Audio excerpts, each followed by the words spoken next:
Tudo bem? Vamos começar mais uma live de leitura bíblica. Vamos começar agradecendo a quem permitiu tudo isso. Pai, te agradecemos por mais um domingo maravilhoso que o Senhor nos proporcionou, Pai. Te convidamos para participar conosco. Te convidamos, Espírito Santo, para estar conosco também, Pai. Porque tudo que sabemos, Pai, tudo que aprendemos, tudo que lemos, tudo que estudamos, principalmente da Sua palavra, quem faz fazer todo sentido na nossa vida é o Espírito Santo. Então, precisamos de você aqui, Espírito Santo, conosco, nos guiando, nos direcionando, nos dando entendimento, abrindo os nossos olhos, nos conduzindo. Em nome de Jesus, Pai. Te agradecemos também por cada pessoa que tem buscado perseverar aqui, Pai. Cada pessoa que vai ver esse vídeo, não importa de onde seja, não importa o horário que seja, Pai, que o Senhor esteja com eles no momento que eles estiverem recebendo essa mensagem que é sua, Pai. Então que o Senhor esteja com cada um, esteja em cada lar, abençoe cada família, Pai, abençoe esses lares que estão recebendo a Tua mensagem, Pai, que o Senhor dê o entendimento correto, que esta palavra venha a ser, Pai, transformadora na vida dessas pessoas, que elas venham a ser transformadas, assim como eu estou buscando ser transformado pela Tua palavra, Pai, para ser moldado conforme a Tua vontade, para que este mundo possa ver que existe um Deus e que através do amor que temos uns pelos outros, Pai, que é o que nos ensina a Sua palavra, que o mundo possa ver que o Senhor enviou Jesus Cristo para morrer pelos nossos pecados, Pai, para nos resgatar de um império de trevas e nos levar para um reino de amor, Pai. Essa é a nossa oração hoje. Esteja conosco, em nome de Jesus. Amém. Então, galera, a gente terminou, aliás, domingo passado, em 2 Reis 3, começou a história do profeta Eliseu, discípulo de Elias, e agora a gente vai dar início em 2 Reis capítulo 4, vai continuar um pouco da história de Elias, e logo no começo do capítulo 4, versículos 1 a 7, vai falar da viúva e do azeite. Essa é uma história conhecida no meio cristão, mas para quem não conhece, é uma história milagrosa de uma viúva que estava sem o seu marido, obviamente, né? E o marido dela era um servo do Senhor, trabalhava na escola de profetas que Eliseu e Elias fundaram, e não conta a história da morte dele, porém ela fica sem o seu sustento. Bom dia, Mirela, tudo bem? Essa viúva fica sem o sustento dela e ela recorre a Eliseu, falou: eu estou sem o meu marido, ele era um servo teu e eu preciso de ajuda. Então Eliseu milagrosamente, através das mãos do Senhor, faz um milagre, não só grandioso, né, mas ele manda ela reunir com seus vizinhos todas as vasilhas que ela conseguir, e ele pergunta para ela: o que você tem na sua casa? Ela falou: eu tenho uma vasilha de azeite. E aí ele falou: pega vasilhas com seus vizinhos e junta tudo e vai colocando de uma em outra, porque o que você tem vai ser multiplicado até a quantidade necessária para te sustentar. Então ela faz esse voto de fé também, porque era algo que ela não via, e ela pede para os seus filhos saírem pegando as vasilhas dos vizinhos e vai enchendo, até que a quantidade que ela tem possa ser vendida e esse dinheiro seria utilizado no sustento deles. Então essa é uma história muito marcante, tem muitos princípios que a gente pode pegar para a nossa vida, é bem interessante de ler. E aí no capítulo 4, versículos 8 a 37, fala da Sunamita e seu filho. Essa história também é bem interessante. A gente vai dar uma lida rápida só no versículo 27. Olha só o nível de comprometimento com a fé que essa mulher tinha, porque ela era estéril. E depois ela tem um filho de maneira milagrosa também, só que essa criança passa mal e morre. E aí ela volta para Eliseu e conversa com ele. E olha só o que ela fala quando ela chega diante de Eliseu. Ela fala assim no versículo 27: Quando chegou perto do homem de Deus, no alto da montanha, a mulher abraçou os pés dele e Geazi se aproximou para afastá-la. Mas o homem de Deus lhe disse: Deixe-a, ela está com a vida amargurada. Javé me escondeu o que é, nada me revelou. Então, por que eu quis ler esse versículo? Olha o comprometimento que ela tinha com a fé, não era apenas com Eliseu, mas era com Deus, porque se ela pôde ter um filho, ela cria que essa criança podia ser ressuscitada, apesar de ainda não ter acontecido nenhuma ressurreição. E olha o que acontece. O próprio profeta, bom dia Rose, o próprio profeta fala: Deus me escondeu, por que ela está triste? Então, qual que é o alerta aqui? Nós estamos buscando ser transformados pela palavra, estamos buscando conhecer a Deus. Deus está falando conosco a cada leitura, porém pode chegar uma situação que Deus não te revele logo de cara o que está acontecendo. Então esse é um alerta para nós buscarmos ter discernimento e paciência também. Por quê? Porque você está numa situação e Deus não te revela o que está acontecendo, o que você vai fazer? Qual vai ser a sua atitude? Então fica o alerta para nós aí. Nos versículos 38 a 44, o que acontece? Conta a história da sopa e da partilha do pão. Então, os profetas da escola de profetas estavam sentados e eles fazem uma comida. Como estava tendo uma fome muito grande naquela região, os sacerdotes saíram para colher comida no mato, pegaram uma verdura, né, uma fruta. Aqui é chamado de uvas bravas, mas não fala especificamente a espécie. Eles fazem uma sopa com isso. E na verdade essa uva brava era venenosa. Mas aí Eliseu chega, joga farinha na sopa e tá tudo bem. A sopa fica boa para tomar. E ele pega o pão e parte entre os sacerdotes e todos comem e ainda sobrou.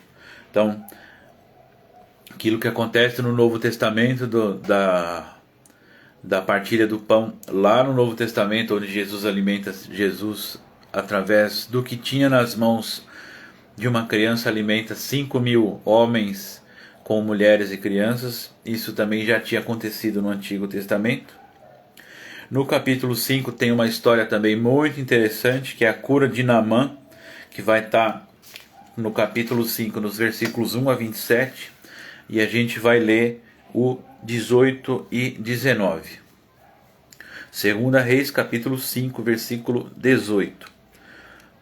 E uma só coisa Javé perdoe a este teu servo, quando o rei, meu senhor, vai ao templo de Remon para adorar, ele se apoia no meu braço, e eu também me prostro junto a ele no templo de Remon. Que Javé perdoe esse gesto do teu servo. Versículo 19. E Eliseu disse: vá em paz. Naamã era um oficial do exército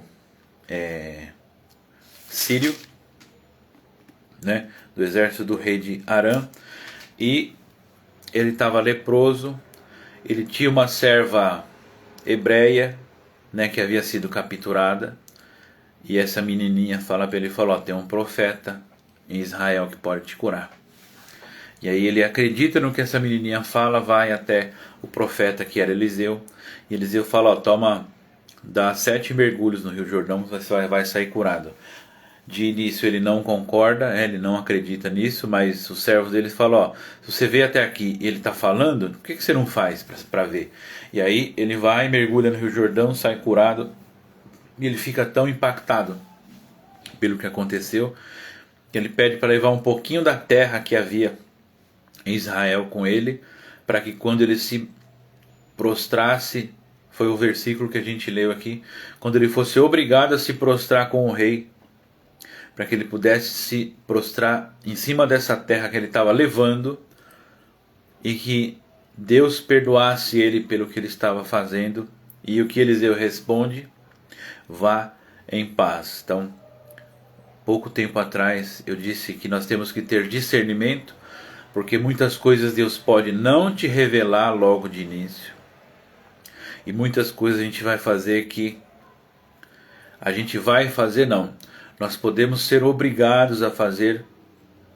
Obrigados não, vamos melhorar isso aqui. A gente pode ser levado a fazer coisas que nós vamos saber que é errado. Ele sabia que era errado se prostrar diante de outro Deus, porque ele teve um encontro com o Deus verdadeiro aqui. Só que era uma obrigação, vamos dizer assim, da função dele. Estar junto do rei, ele era um oficial, ele tinha que cumprir ordens. Então, algumas ordens que nós vamos cumprir, seremos direcionados a cumprir, pode ser que não esteja de acordo com o que Deus está nos ensinando aqui. Eu não estou falando que você deve fazer tudo, mas eu estou falando que você deve ter discernimento e o seu coração deve estar voltado para o Deus verdadeiro em tudo que você fizer. Então, essa é a chave aqui. Busque o discernimento do Espírito para que você possa agir com sabedoria. Ele estava acompanhando o rei num ritual que o rei ordenou, porém o coração dele não estava naquilo. O corpo estava fazendo, mas o coração não estava naquilo. Então, busque discernimento do Espírito. No capítulo 6, é uma história meio engraçada, né? Porque vai falar do machado perdido, nos versículos 1 a 7, né? E essa história é interessante porque o sacerdote pediu um machado emprestado para cortar madeira para que eles pudessem levantar uma casa para eles em outro lugar. E aí Eliseu pode falar, vai lá e faz. E eles vão lá e um dos sacerdotes chama Eliseu e fala, Eliseu, vem com a gente. Ele falou, vou. Ele foi. E aí um dos sacerdotes cortando lenha, o machado voou longe, caiu na água. Ele falou, esse machado era emprestado. E aí Eliseu fala, onde caiu o machado? Aponta para mim. Aí o sacerdote apontou e aí Eliseu, ele não fez um passe de mágica, mas ele pegou um gravetinho, jogou onde o cara apontou e o que aconteceu? O machado flutuou, machado de ferro flutuou na água. Então é uma história um pouquinho engraçada, mas mostra que Eliseu ele se importava com todos ao seu redor e ele buscava obedecer a Deus em tudo, por isso os sinais acompanhavam Eliseu. Eliseu não fazia sinais, os sinais de Deus acompanhavam Eliseu para que as pessoas vissem que ele era um homem de Deus. Versículos 8 a 23 vai falar do capítulo 6, da Eliseu contra os arameus. A gente vai ler o 16 e o 17 aqui, porque é uma história interessante, porque esse exército veio atacar Israel de novo. E aí a hora que Eliseu fala para o servo dele, versículo 16, capítulo 6 de 2 Reis. Eliseu respondeu, não tenha medo, os que estão conosco são mais numerosos que eles. E Eliseu assim orou, Javé, abre os olhos do meu ajudante, para que ele possa enxergar. Javé abriu os olhos do ajudante, e ele viu uma montanha cheia de cavalaria e carros de fogo em torno de Eliseu. Esse exército veio com milhares e milhares de pessoas, porém Eliseu sabia que tinha um exército com ele que era maior. Ele ora para que Geazi visse, né? Aqui não fala Geazi, mas fala do ajudante dele, e aqui ele pede, né? Abra os olhos do meu ajudante para que ele enxergue, porque Eliseu tinha visão. Então busque ter visão, e quando uma pessoa ao seu lado não tiver essa mesma visão, ore não para que a pessoa tenha a sua visão, mas a visão que Deus está te dando. E agora a gente vai para os versículos 24 a 31, vai contar de um outro ataque que Israel sofreu, e vai falar do cerco e da fome, né? O rei de Arã, ele atacou várias vezes consecutivas o reino de Israel. Nos versículos 32 a 33 do capítulo 6 vai falar do fim desse cerco, né? A situação ficou feia, mas Eliseu manteve a fé, manteve a perseverança. Eles perseveraram junto com Eliseu. E no capítulo 7 vai continuar a história do fim do cerco, até o versículo 20 vai contar essa história, é bem interessante de ler. né? Esse exército foi dizimado e o cerco foi desfeito. No capítulo 8 vai falar da migração da Sunamita, aquela que Eliseu havia curado o filho, né? Capítulo 8 dos versículos 1 ao 6. No capítulo 8, versículos 7 ao 15, vai falar da morte de Ben-Hadad, que era o rei de Arã, aquele que estava atacando consequentemente Israel. Então, deu uma pausa na história dos reis para contar um pouco a história de Eliseu, que é muito importante, né? E aí nos versículos 16 a 24 volta a contar a história dos reis. Então a gente volta com Jorão de Judá, e ele reinou por 8 anos. Capítulo 8, versículos 16 a 24. E agora a gente vai ver uma sequência de reis ruins em Israel, e a gente vai ver que essa influência ruim chegou até Judá. Até então Judá estava tendo reis que buscavam obedecer a Deus, e Israel já tinha abandonado completamente. Versículos 25 a 29 vai falar de Ocosias de Judá. Ele reinou 1 ano apenas. E aí olha que interessante, esse aqui ele era rei de Judá, e é a primeira vez que começa a falar da mãe do rei. Por quê? Vocês vão entender um pouquinho mais para frente. No versículo 26 fala que a mãe de Ocosias era Atalia, e ela era neta de Onri. Onri foi pai de Acabe. Então, provavelmente ela era irmã de Acabe. Então, os reis de Judá se casaram com a família de Acabe, que era rei de Israel. A gente viu a história de Acabe como acabou a família dele. Foi um fim trágico, não foi agradável de se ver. Acabe se arrepende no final da vida, Deus o perdoa. Então, se Deus perdoou um rei que trouxe uma calamidade em Israel, quem somos nós para não perdoar as pessoas? São assuntos delicados, mas Deus perdoou um rei mau, porque ele se arrependeu no final da vida. Então que a gente não espere chegar ao fim da nossa vida, que a gente não viva calamidades e tragédias para querer se arrepender. Vamos nos arrepender dos nossos pecados antes e perdoar, porque quem perdoa é perdoado, é a Bíblia que diz, não sou eu. Então, primeira vez que fala da mãe de um rei aqui, no versículo 26, né? Agora a gente vai para o capítulo 9, vai falar da revolta de Jeú. Se vocês lembrarem, alguns capítulos atrás, Eliseu, Deus manda ele ungir Jeú como rei de Israel, ele era capitão do exército, e Deus entrega uma palavra para Jeú que ele ia eliminar a família de Acabe. Então, versículos 1 a 13 vai contar a história de Jeú sendo ungido rei de Israel. Versículos, aqui não fala quantos anos ele ficou, mas depois, se eu achar, eu falo para vocês aqui. Versículos 14 a 29, desculpa. Jeú mata Jorão e Ocosias, ele mata o rei de Judá, olha só. Ele mata o rei de Judá e de Israel. Versículos 30 a 37. A morte de Jezabel é uma tragédia. A gente não deve comemorar a morte de ninguém. Foi uma pessoa que causou muito mal e teve um fim trágico.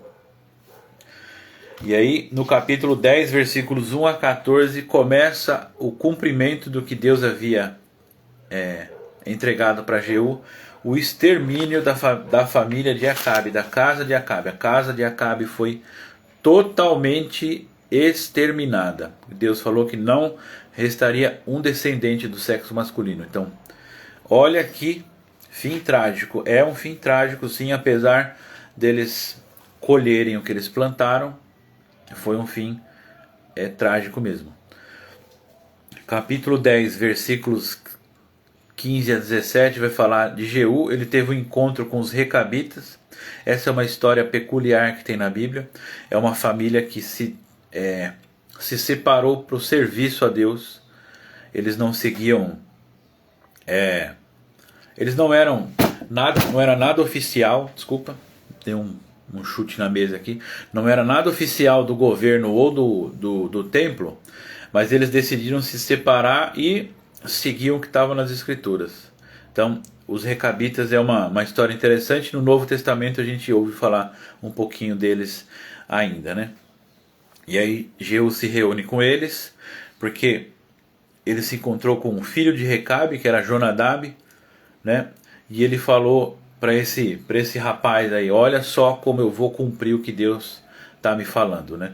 Então Jeú seguiu à risca o que Deus mandou, mas mais para frente a gente vai ver que não foi tão à risca assim.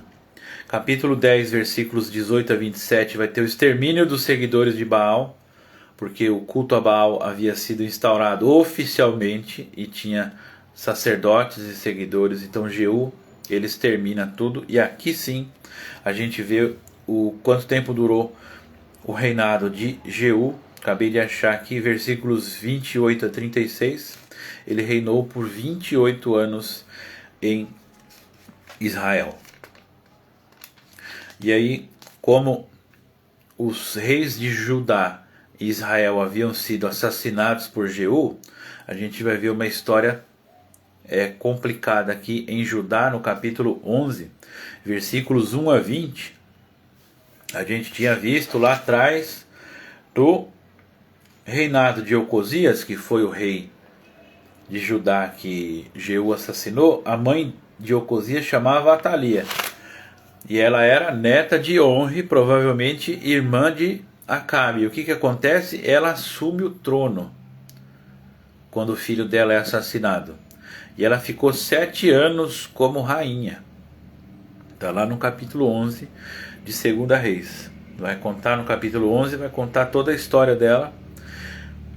E aí, a partir daí, todo rei começa a falar de quem era sua mãe. Por quê?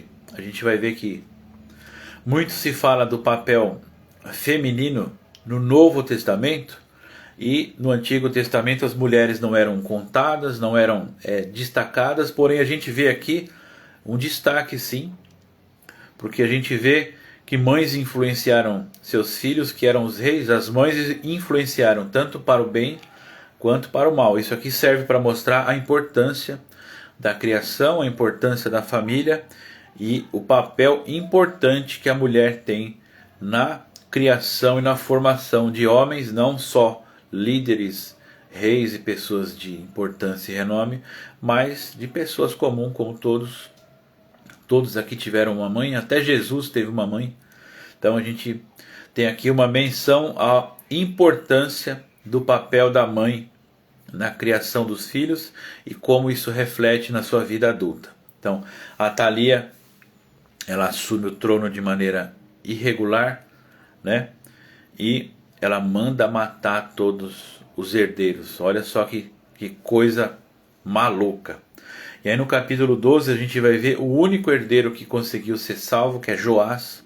Capítulo 12, versículos 1 a 22. Ele teve que ser escondido e ele reinou por 40 anos. No versículo 2 fala da mãe dele, que era... O nome da mãe dele era... Sua mãe se chamava Sebias. Versículo 2 do capítulo 12.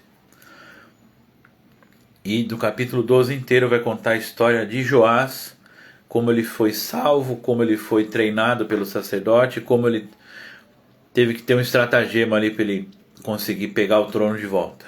No capítulo 13, versículos 1 a 9, vai falar do rei de Israel chamado Joacás. Ele reinou 17 anos. E aí a trajetória dos reis de Israel aqui é só ladeira abaixo. Daqui para frente não teve um rei de Israel que agradou a Deus. Não teve nenhum. Bom dia, Priscila, tudo bem? Versículos 10 a 13 vai falar de Joás de Israel, que era filho de Joacás. Joás reinou 16 anos.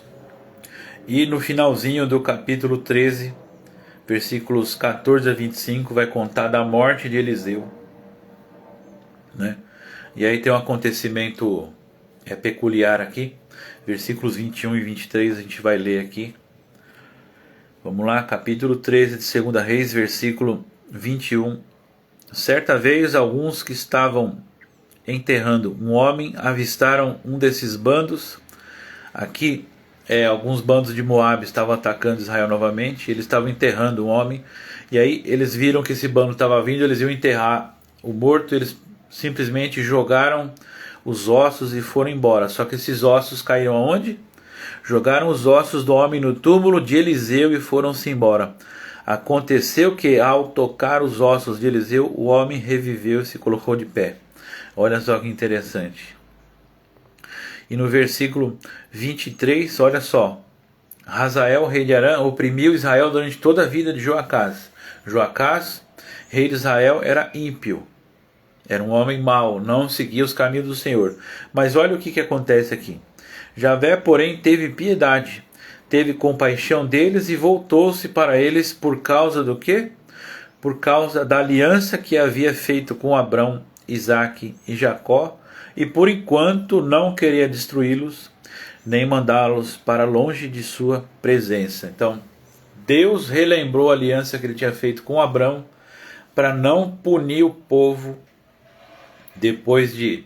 Aqui não dá para saber quantos anos, mas se a gente fizer a conta até dá para chegar, mas centenas de anos depois Deus lembrou da aliança que ele tinha feito com Abrão, e o povo estava descumprindo essa aliança, mas ele falou, ainda não é tempo de destruí-los e de afastá-los da minha presença. Olha só como Deus é fiel à aliança, e isso demonstra que nós é que não somos, né? Capítulo 14, versículos 1 a 22, vai falar de Amazias de Judá. Até então os reis de Judá estavam buscando servir ao Senhor, né?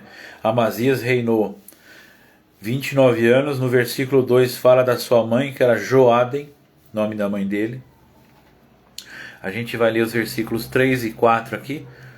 Amazias fez o que era correto aos olhos de Javé, mas não como seu pai Davi. Seguiu em tudo o seu pai Joás. Olha só, então ele buscou servir ao Deus de Israel. Deus falou que ele buscou fazer o que era reto, porém não tudo. Então isso serve para nos mostrar, nós estamos querendo seguir a Deus e ser transformado pela tua palavra, nós temos que buscar seguir em tudo. Não é fácil, porém é possível. Jesus veio para nos libertar e já nos libertou da tentação do pecado. Então a gente consegue sim servir a Deus em tudo.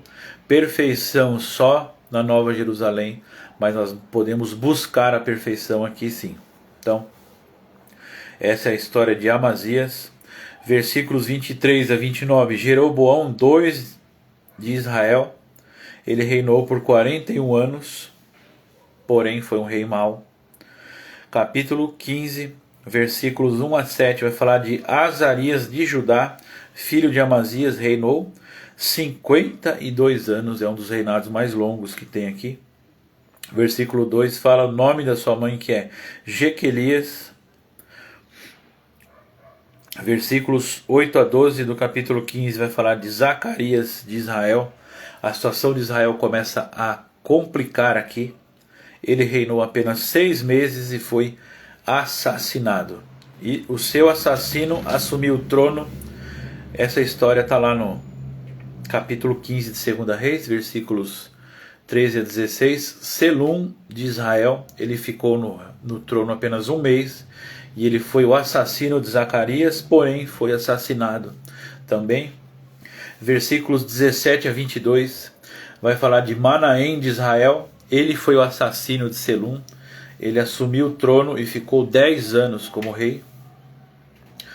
Versículos 23 a 23. Aqui na minha Bíblia a tradução do nome é Faceias, na sua provavelmente vai estar diferente. E ele foi rei durante 2 anos em Israel, porém ele foi assassinado. Versículos 27 a 31. Na sua Bíblia, se eu não me engano, está Pecaías. E nos versículos 27 a 31 vai estar Peca. O meu é Faceia.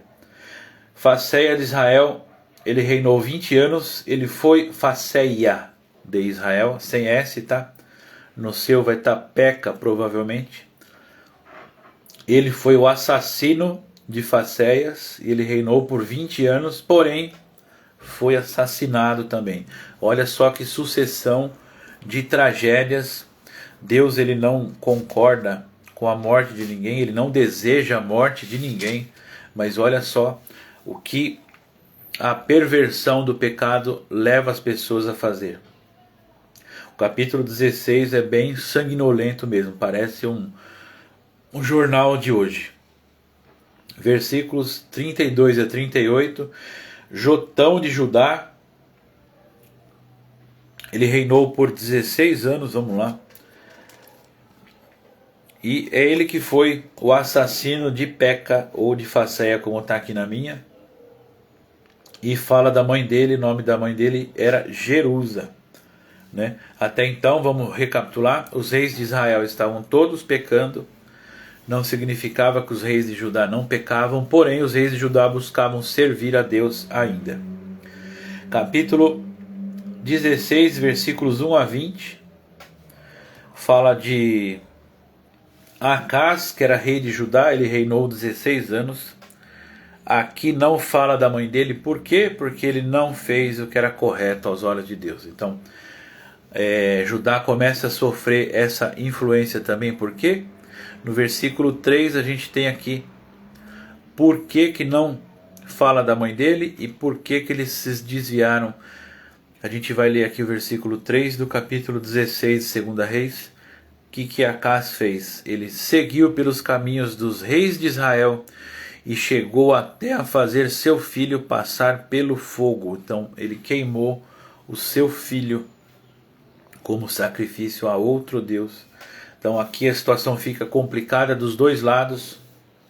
Capítulo 17, versículos 1 a 23, vai falar de Oséias de Israel. Ele reinou 9 anos, porém ele foi exilado, né? A cidade de Samaria, que era a capital do reino de Israel, caiu e eles foram exilados. E capítulo 16, versículos 24 a 41, vai falar capítulo 17, desculpa, versículos 24 a 41, vai falar da origem dos samaritanos. Samaritanos foi uma etnia, né? Uma raça, não sei se eu posso falar assim, mas foi um povo que não se dava com os de Judá, que passaram a ser chamados judeus. Eles não se davam até a época de Jesus. Dá para ver que eles não se toleravam dos dois lados, nenhum lado queria, nem o outro lado queria. E a gente vai ver Jesus mudando toda essa história lá no Novo Testamento. Capítulo 18, a gente vai ver da invasão babilônica. Começa aqui a invasão babilônica. No capítulo 18, versículos 1 a 8, vai falar de Ezequias, rei de Judá, e ele reinou 28 anos, né? Versículo 2 fala o nome da sua mãe, que é Abia. Versículos 9 a 12 vai falar da queda de Samaria, né? Versículos 13 a 16, a invasão de Senaqueribe. Então, a Assíria invade Israel, derrota Israel e captura Samaria. Versículos 17 a 37, negociação para rendição. Então, ele não só conquista Israel, mas ele começa a atacar Judá. Ele quer que Judá se renda. E aí, o que o rei Ezequias faz? Ele não responde, ele pede um tempo. Só que ele vai fazer o que? Ele vai consultar o profeta, que nessa época o profeta é Isaías. Então, capítulo 19, versículos 1 a 7, tem a consulta que Ezequias faz com Isaías. Capítulo 19, versículos 8 a 19, a carta de Senaqueribe. Ele entrega uma carta para ser lida para o povo, e a gente vai ler o versículo 10 aqui. Vamos lá. Capítulo 19, versículo 10. Falem assim a Ezequias, rei de Judá. Olha olha a arrogância do rei Senaqueribe, olha o que ele pôs no papel. Falem assim a Ezequias, rei de Judá, que o Deus a quem você confia não o engane. Olha só aonde chegou a arrogância desse rei. Não permita que o seu Deus te engane. Olha só que coisa. E aí no versículos 20 a 37 tem a resposta de Deus, a resposta de Javé. E Deus fala: Ezequias, fica tranquilo. Esse homem não vai levantar a espada contra essa cidade, porque eu a defendo. E ele vai voltar para a terra dele e vai ser morto lá. Deu uma breve resumida aqui, mas olha só como Deus responde. Então, no momento de aflição, clame a Deus, porque o clamor significa desespero. Não é que a pessoa está perdida, mas é um desespero que vem da sua alma. Por quê? Porque você não sabe o que fazer. Não sabendo o que fazer, consulte aquele que sabe o que faz, que é o nosso Deus. E aí, nesse ponto, fala de uma doença que Ezequias adquiriu, né? Ficou doente. Capítulo 20, versículos 1 a 11, vai falar da doença e da cura, né? Versículos 12 a 21 do capítulo 20 vai falar da embaixada da Babilônia e da morte de Ezequias. Eles voltam, o rei Senaqueribe volta para a Babilônia, ele é morto lá, mas anos depois eles mandam novamente uma embaixada e eles tentam atacar novamente, mas não no período de vida do rei Ezequias. Capítulo 21, versículos 1 a 18, vai falar de Manassés, rei de Judá. Ele reinou 55 anos. O nome da mãe dele era Rafsida. Ele era filho de Ezequias, porém ele fez o que era mal aos olhos do Senhor. Versículos 19 a 26 vai falar de Amon, rei de Judá. Ele reinou 2 anos apenas. O nome da mãe dele era, vamos ler aqui, 19 a 26. O nome da mãe dele era Mesalemete. E ele fez o que era mal aos olhos do Senhor, reinou 2 anos e foi assassinado. Capítulo 22, versículos 1 e 2 vai falar de Josias de Judá. Ele reinou 31 anos, e a mãe dele era Idida, o nome dele, da mãe dele. E aí o que acontece aqui? A situação ficou tão ruim em Judá por causa de Manassés e Amon, que o culto foi interrompido, o serviço na casa de Deus foi interrompido. Tanto que nos versículos 3 a 10 vocês vão ver uma história. Vou falar assim, Rose, da doença de Ezequias. Era um tumor que apareceu na perna dele, né? E Deus, como viu que Ezequias, ele era um homem que buscava servir a Deus, Deus avisa para ele, falou: ó, o seu tempo acabou, você vai morrer dessa doença que você está. Então, coloca sua casa em ordem, porque seus dias acabaram, você vai morrer. O que acontece? Ezequias, ele recebe essa notícia e não fala que ele contraria, mas o que ele faz? Ele vai orar. E ele derrama o coração, ele fica amargurado.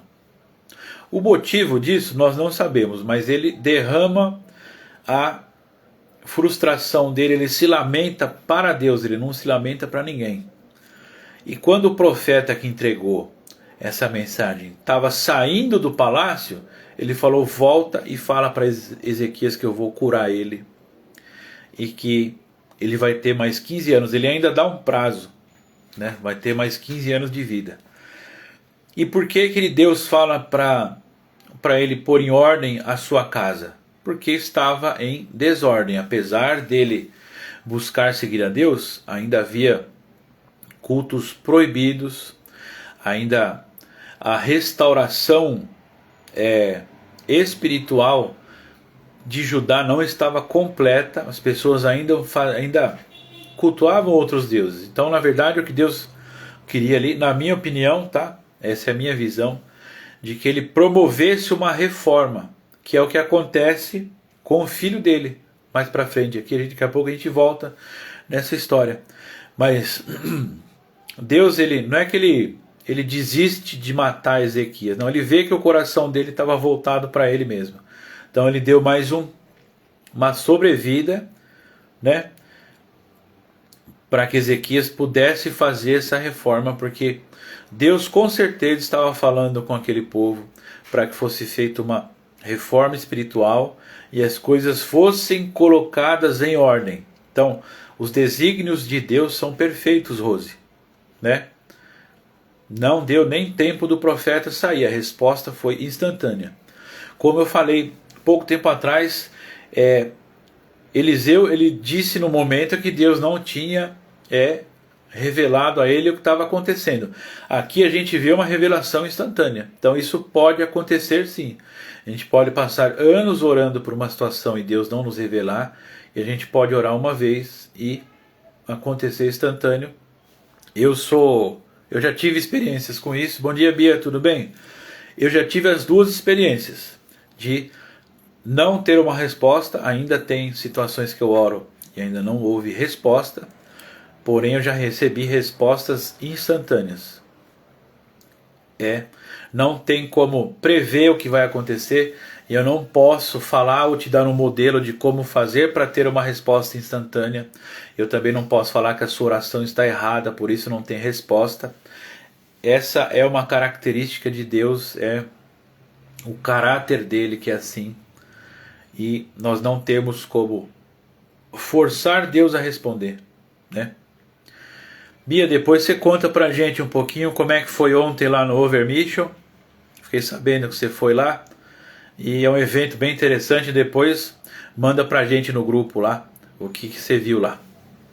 E aí, respondida a sua pergunta, Rose, você quer saber mais alguma coisa? E a gente pode voltar aqui para a história do filho de Ezequias, porque o filho de Ezequias, ele conclui o que Deus tinha pedido para Ezequias: põe a sua casa em ordem.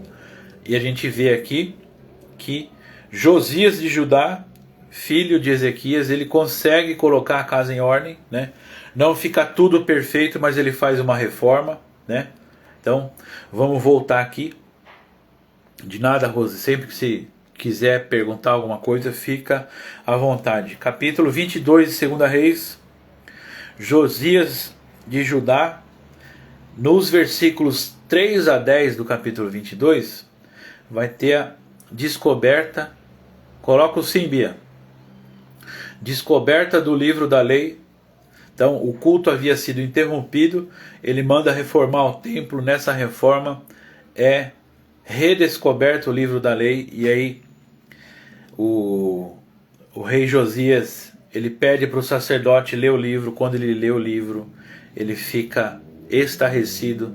E aí lá nos versículos 11 a 20 conta da profetisa Hulda, né? A gente acabou de falar que do papel importante da mulher, da mãe. Então aqui nós temos uma profetisa. Não é comum ter profetisas na Bíblia, mas tem.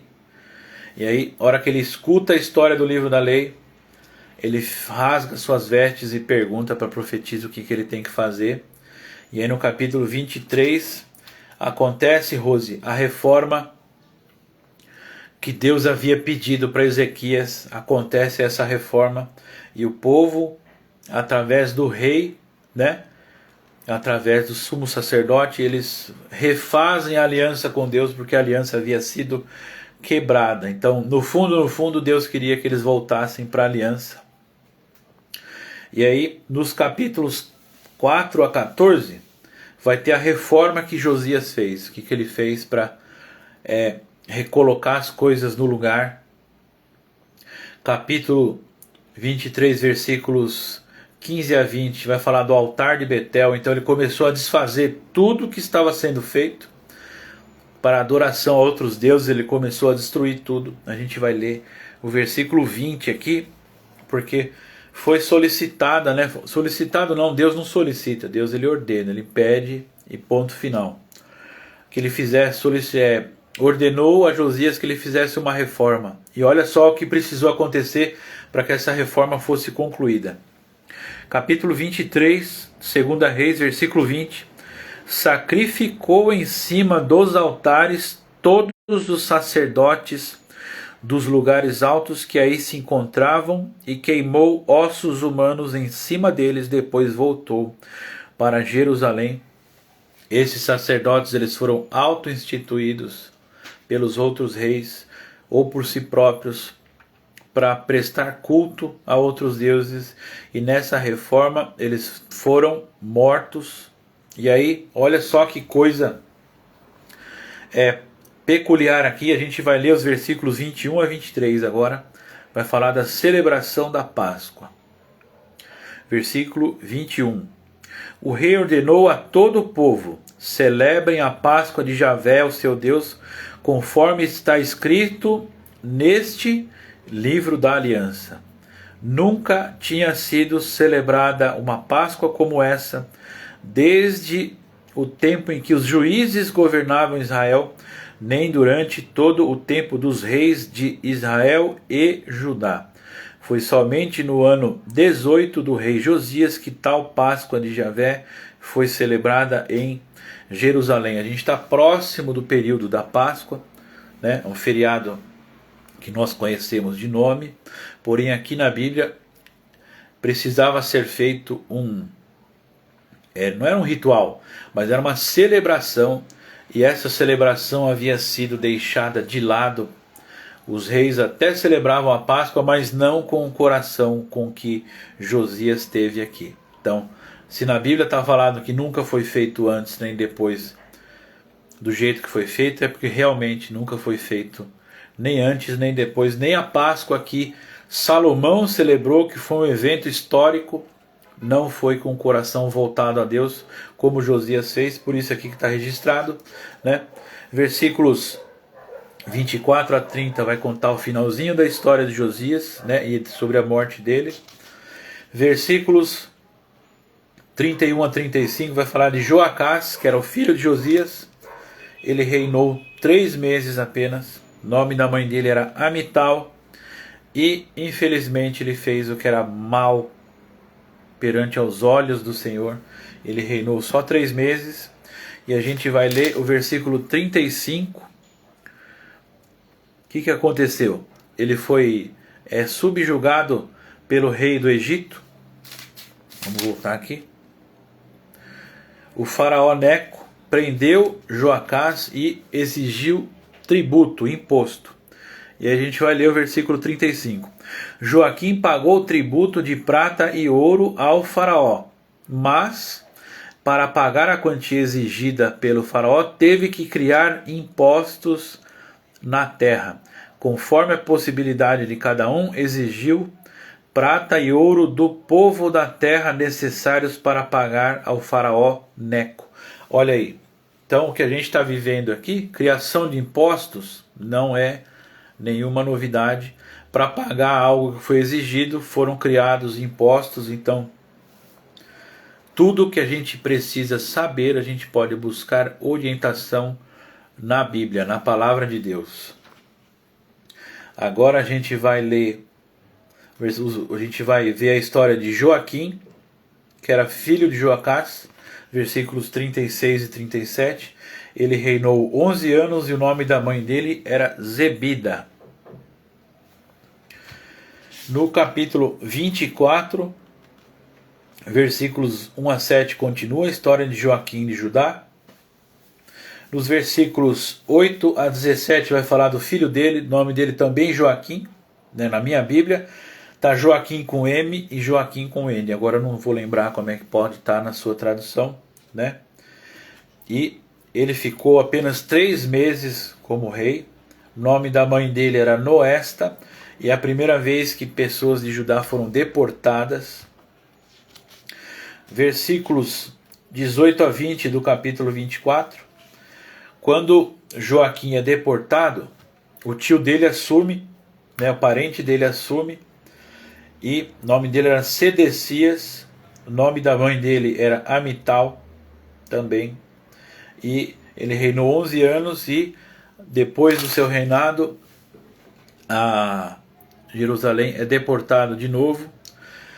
No capítulo 25, estamos finalizando a Segunda Reis aqui. Versículos 1 a 21 vai falar da revolta de Sedecias contra Nabucodonosor. E nos versículos 22 a 26 vai falar de um governador que Nabucodonosor nomeou para governar Judá. Ele foi assassinado, né? Joaquim havia sido levado preso para a Babilônia. Sedecias ficou no lugar dele. Sedecias se rebelou, foi morto. E aí o governador que Nabucodonosor escolheu, Godolias, foi assassinado. E aí a gente termina o livro de 2 Reis nos versículos 27 a 30. Olha como está escrito na minha Bíblia, está escrito desse jeito: indulto a Joaquim, ele estava preso na Babilônia. Vamos ler o versículo 27. No ano 37 do exílio de Joaquim, rei de Judá, no dia 27 do 12º mês, então era no finalzinho do ano, Evil-Merodach, rei da Babilônia, no ano em que se tornou rei, concedeu anistia a Joaquim, rei de Judá, e o tirou da prisão. Então, outro assunto que está em pauta, anistia. Não nos convém a falar de motivações tanto de um lado quanto do outro, porque não é o objetivo deste vídeo.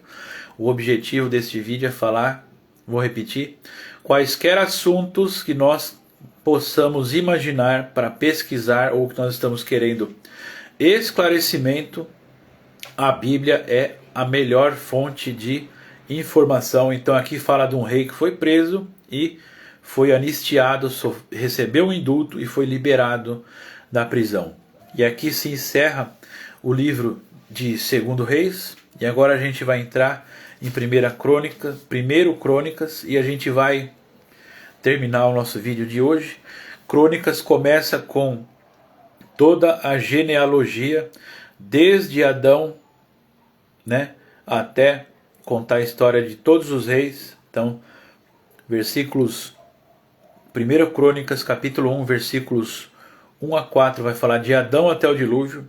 A primeira leitura pode parecer desnecessário ler esses nomes, porém, leiam com atenção, vocês verão alguns nomes aí, conforme vocês forem